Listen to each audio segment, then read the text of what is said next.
Your Honor. I'd like to answer the question. The reason this changed is because I found out that the mother was having sexual relationships with her drug dealer, and I found the drug dealer sneaking out the back door. So she was having sexual relations with both of us. Welcome back to the courtroom, 5 kids, months without their mother. And now, finally, Monique walks into Judge Boyd's courtroom like nothing happened. The atmosphere? Electric with tension.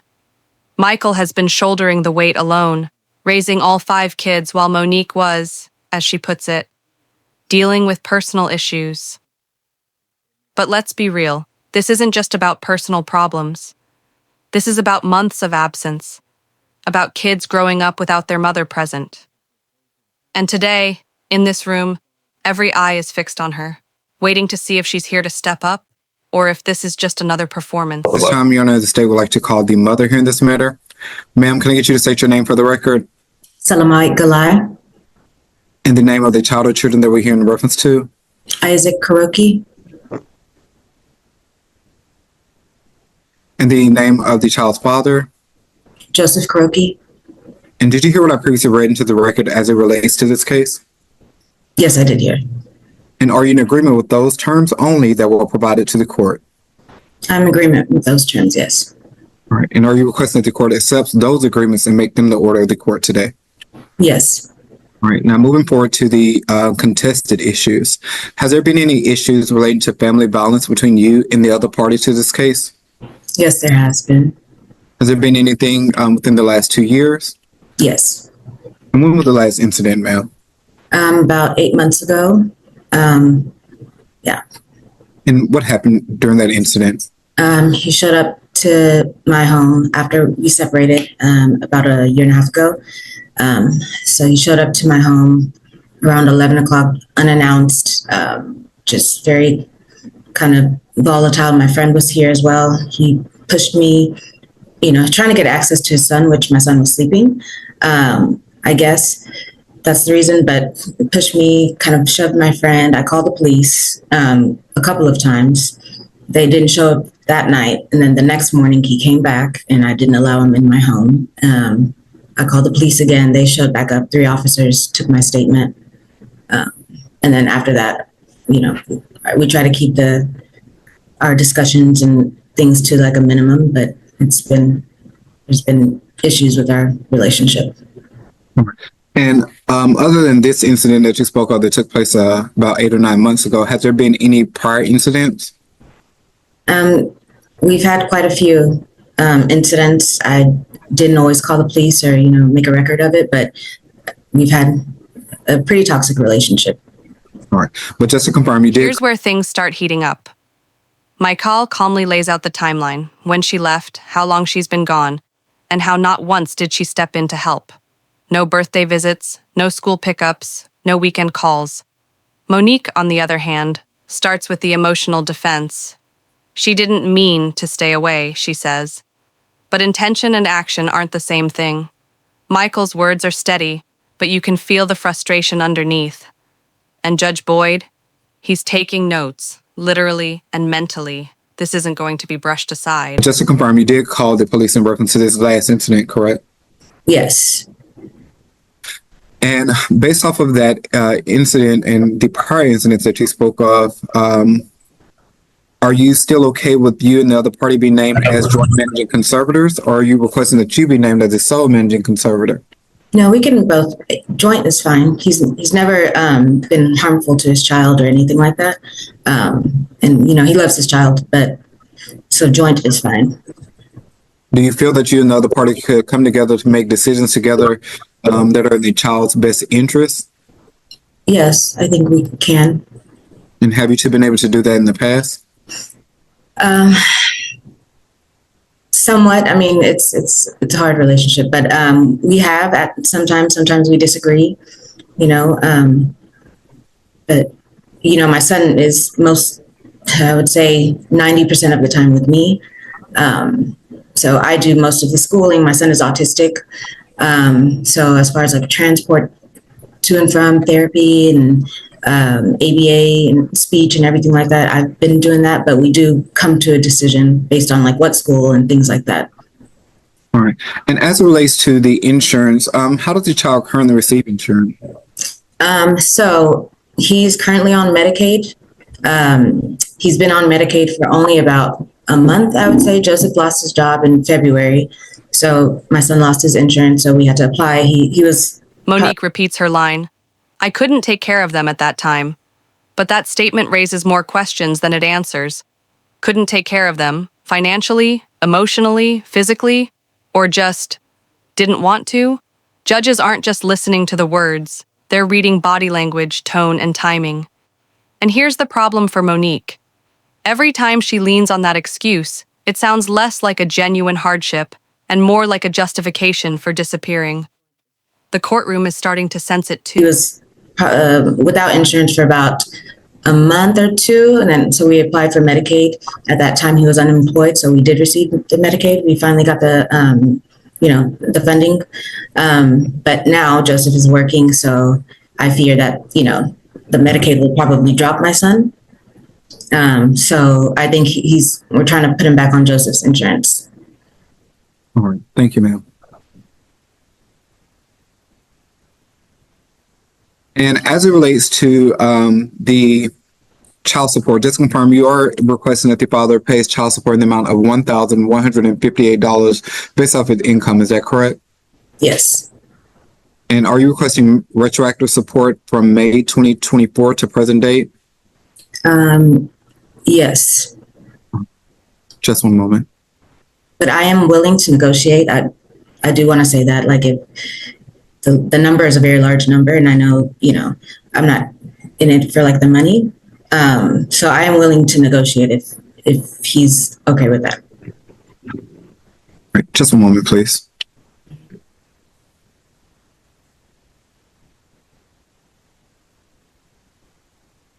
All right, the state has used the reported income for the non-custodial parent for the calculation of retroactive support.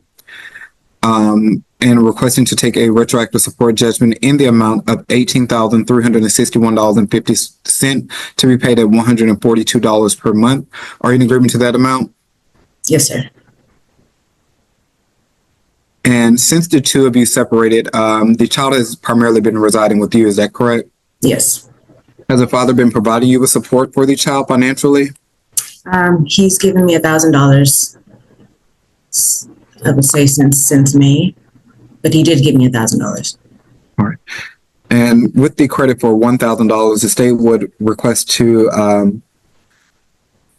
readjust the retroactive support judgment to the amount of $17,361.50 to be paid at $130 per month. Would you be in agreement to that amount? This is the turning point.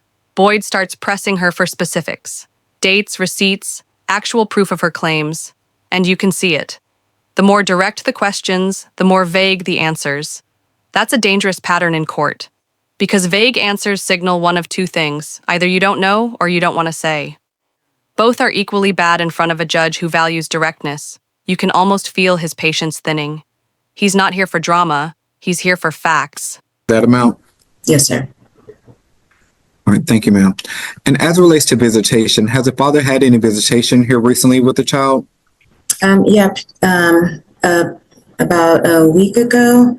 When was it? He has, but it's not over the past, since May of 2024. He's probably seen him 20, 25 times, like keeping him at his home. He likes to FaceTime. I do most of everything. Me and my family, my friends. Thank you, ma'am. And would you be in agreement to the father having a standard possession order as it relates to visitation going forward? Yes. And are you in agreement for the father to pay the court costs associated with today's hearing? Yes. Do you have any additional information that you would like to offer to the court today? No, I think that covers it. All right. Nothing further from this party owner. At this time, Your Honor, the state would like to call the father in this matter. Sir, can I get you to state your name for the record? Joseph Kuroki. And Mr. Kuroki, did you hear what I previously read into the record that was agreed to by the parties? I did. And only in reference to those terms that you previously agreed to that were provided to the court, sir, are you still currently in agreement with those terms only? Yes, those times on them. All right, thank you, sir. And are you requesting that the court accepts those agreements and make them part of the order today? Yes. Thank you, sir. As it relates to the issue of family violence, did you hear the mother testify that there had been some issues relating to family violence within the past 8 to 9 months? Yes, I had some very serious but false allegations. All right. And, sir, has there been any family violence between the two parties within the past 2 years? Yes, as a matter of fact, I intend to present a video showing the incident in question. I have it right here for presentation report. And when was the last incident, sir? And now, here it comes, the moment that makes everyone shift in their seats. Boyd asks plain and simple, if you could afford a cosmetic procedure, why couldn't you afford to help with your kids? There's no wiggle room in that question. You can feel the air in the room change. People's eyes move from the judge to Monique, waiting for her response. And this isn't about shaming her choices, it's about priorities. If you had money for yourself, but not for your children, how do you expect this court to believe your hardships were unavoidable? Looking at the dates, give me a second. I will tell you exactly what date that was. That was June 29, 2022. Did you say 22, sir? June 29th, 2022? Yes, and then there have been multiple. There was one year and a half where she claimed that I touched her. Police were called. They investigated. No charges were filed because And was that there was no domestic violence or no family violence. right? And was that the incident that took place about 8 or 9 months ago? Yes. All right. And just confirm, stated that the police were called and an investigation was conducted, but they did not have any charges pressed against you. Is that correct? Yes, because there was no proof. There was an allegation made. There was no proof. I am a military veteran, Marine Corps veteran. I have a security clearance. I've never had any violence in my record at all. So I completely deny that allegation. All right. Thank you, sir. And sir, are you currently employed? I am. I have started my new job June 2nd. There was a break of unemployment this year from February to June. But I am currently employed, yes. And are you requesting that you carry the insurance for the child going forward? Absolutely. I've been my son's primary caregiver for 5 to 6 years of his life. I've always provided medical insurance. My insurance is typically very comprehensive. I choose to pick the highest insurance so I can cover my son's needs 100%. Currently, my insurance is $1,200 a month. I have added my son to that insurance, and I intend to keep him on that insurance. Medicaid, it's against the law for me to have him on Medicaid and private insurance. I am the one who actually got him on Medicaid. I've always led his medical treatment. All right. Thank you, sir. Just one moment.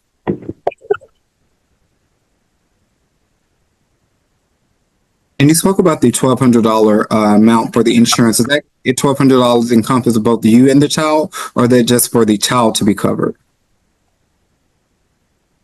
That is for me and my son. That is the plan that allows him to have the best benefits. It's all about him. It's not about me. So, right. And what is the child's portion for the insurance? I would, if I was going to go on it myself, it's very cheap. It's like $50 something every couple of weeks. I'm a healthy adult male and I don't need that insurance, but the Blue Cross, Blue Shield, platinum level insurance through my company costs me $600 every 2 weeks. Yes, sir. As it relates to child support, the state is requesting, sir, that you pay child support in the amount of $1,158. Are you in agreement to this amount, sir? No. And I do have to just get some. At this stage, the excuses are running on fumes. Every point Monique tries to make is getting countered by my call, by the facts, and by the judge's own observations. You can almost hear the collective thought in the room. She's losing this. Even her tone shifts from confident to defensive, and that's a dangerous slope. Because in court, once you're on the defensive, every word you say can feel like you're digging the hole deeper. Sir, could you give me just a moment while I state the question, sir? Could you explain to the court why you don't agree to paying the child support based off of your income? Well, not based out of my income. And quite frankly, on it would be very easy for me to just write a check and just move on with my life. But the reason I'm denying this is very comprehensive. One, contrary to what the other party has said, I am a very active parent to our son. I have been his primary caretaker 5 years out of the 6 years he's been alive. I see as a matter of fact, the last time I saw my son was Monday, when she dropped off our son to my house. So I'm a present father. I'm an active father. I dress my son. I actually have lunch with my son every day at his therapy, every day without fail. And that is something that can be attested by his therapist. I'm disputing that amount because I'm a present father, 100%. I have said that we have an exchange pretty much every day. She's refused that. I would say that I can pick him up after my job, drop him off in the morning. Thank you, Mr. Joseph. Okay. And as it relates to the retroactive support, the mother's requesting retroactive support for the past 13 months, giving a credit of $1,000. The state will request to take a judgment in the amount of $17,361.50 to be paid at $130 per month. Are you in agreement to that amount, sir? No, I'm not. The reason I'm not in agreement with that is... Mr. Carriot, sir, thank you. And as it relates to the amount, sir... It's karaoke. Okay, thank you, sir. Okay. As it relates to the amount, sir, how much money would you provide that you've given to the mother over the past 13 months? So I have given her $1,000 because I was unemployed between February and May.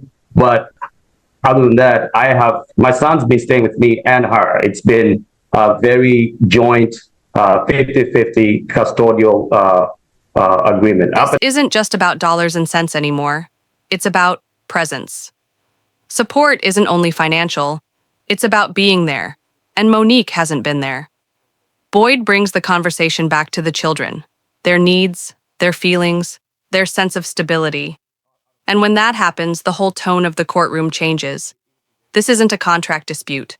This is a family that's been fractured, and the judge's job is to decide how to repair what's left. Agreement up until really December of this year, and she knows exactly what happened, and that's why we haven't had a good relationship since December. But since May, he was at my house when she worked.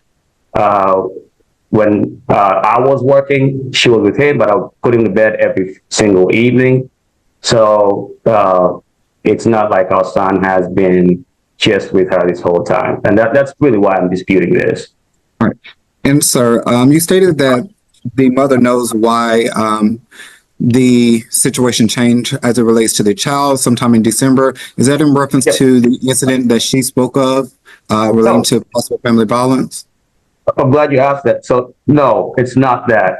The mother, let me finish. You asked me a question, let me finish. All right, you answered the question, sir. Thank you. I have not answered the question, Your Honor. I'd like to answer the question. The reason this changed is because I found out that the mother was having sexual relations with her drug dealer. And I found the drug dealer sneaking out the back door.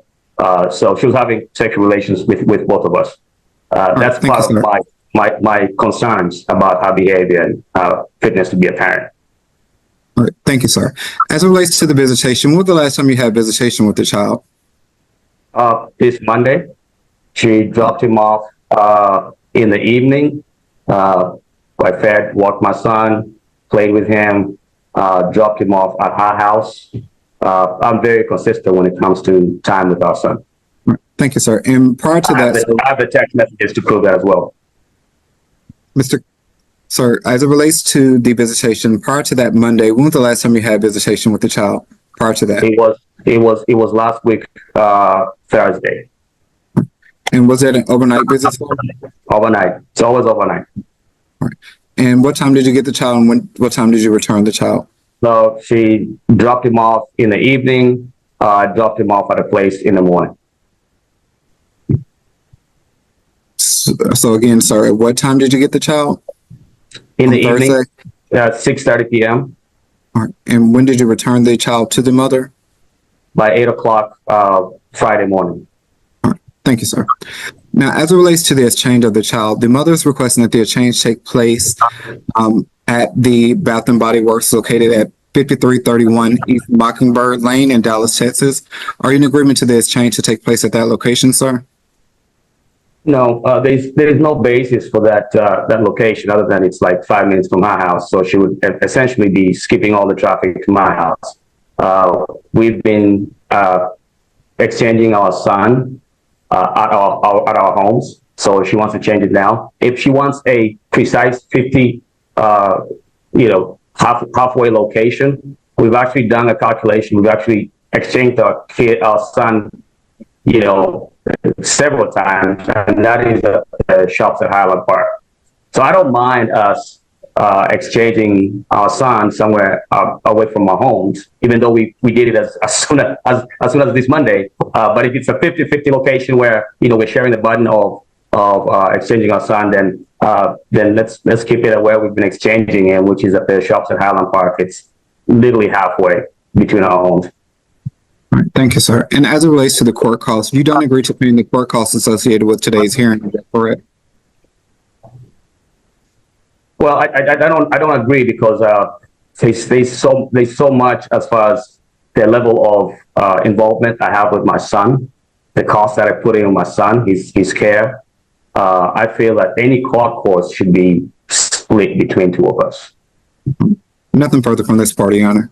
Your Honor, if I could quickly recall the mother just to address the allegations of a prior 50-50 split. Okay. All right, thank you, Your Honor. Ma'am, can I I'm sorry, I thought you were on mute. As it relates to the child, ma'am, has the father and you been splitting the child 50-50 as it relates to where the child would reside? Absolutely not. Has the father had multiple days to which he had the child at a certain period of time? Like I said, probably since, a year and a half ago, he's probably had him. The most he's had him was for like 2 days in a row. It's never, and, during his work hours, he won't pick him up from school. There's so many things that he will not do. He's unwilling to do. And do you know the father's work schedule? He works from home, I guess, Monday through Friday, I guess 8 to 5, something, business hours. And then he used to travel. I don't know where he works currently. With his before he lost his job in February, he would travel for business as well.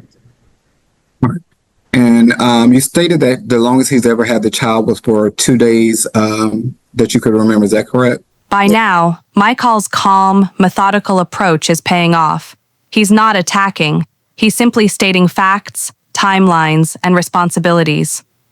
Monique, meanwhile, keeps circling the same storyline, but repetition doesn't make an argument stronger. It just makes it more predictable. And predictability is dangerous when the other side has clear, documented evidence. You can almost sense Boyd locking in his final decision. Correct. Yes, sir. Consecutively, yes. Okay. All right. Do you have any additional information that you could you would like to offer to the court relating to the possibility of the 50-50 split?